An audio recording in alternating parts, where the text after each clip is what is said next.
फरीदाबाद में जो हुआ है उसके बाद अब सत्ता के गलियारों से भी अलग अलग बयान मंत्रियों को निकलकर सामने आ रही। कैबिनेट मंत्री अनिल विज का बयान आपको सुनवाएंगे। हिंदुस्तान ऐसे किसी भी आदमी को बख्शेगा नहीं जो आतंकवाद को बढ़ावा देता है, अनिल विज ने कहा है। साथ ही राहुल गांधी पर भी चुटकी लेते नजर आए हैं अनिल विज। हरियाणा को दहलाने की साजिश की जा रही थी, अनिल विज ने कहा ये बहुत गंभीर बात है, इस पर जल्द ही निष्कर्ष निकालना चाहिए, निकाला भी जाएगा। एजेंसी इस पूरे मामले में जांच पड़ताल कर रही है। अनिल विज ने क्या कुछ कहा आपको सुनवाते। नहीं, देखिए ये बहुत गंभीर बात है और इसकी अभी कोई जल्दी निष्कर्ष निकालना ठीक बात नहीं। एजेंसियां इसकी जांच कर रही हैं कि ये कहां से लाए, किसने दिया और क्या इनका टारगेट था, क्या ये करना चाहते थे और इनके कौन कौन से साथी हैं। तो ये सारा अभी जांच का विषय है और सामने आएगा। लेकिन हिंदुस्तान अब ऐसे किन्हीं भी आदमियों को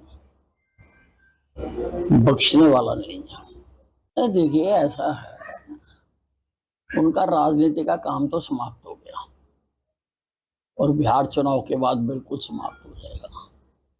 अब आदमी ने कोई ना कोई काम तो करना है, इसलिए कभी वो मच्छियां पकड़ते हैं, कभी पेंटर के साथ रंग करते हैं, कभी खेतों में जाकर फसल लगाते हैं।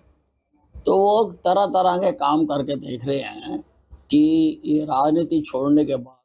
फरीदाबाद में जो हुआ है उसके बाद अब सत्ता के गलियारों से भी अलग अलग बयान मंत्रियों को निकलकर सामने आ रही। कैबिनेट मंत्री अनिल विज का बयान आपको सुनवाएंगे। हिंदुस्तान ऐसे किसी भी आदमी को बख्शेगा नहीं जो आतंकवाद को बढ़ावा देता है, अनिल विज ने कहा है। साथ ही राहुल गांधी पर भी चुटकी लेते नजर आए हैं अनिल विज। हरियाणा को दहलाने की साजिश की जा रही थी, अनिल विज ने कहा ये बहुत गंभीर बात है, इस पर जल्द ही निष्कर्ष निकालना चाहिए, निकाला भी जाएगा। एजेंसी इस पूरे मामले में जांच पड़ताल कर रही है। अनिल विज ने क्या कुछ कहा आपको सुनवाते।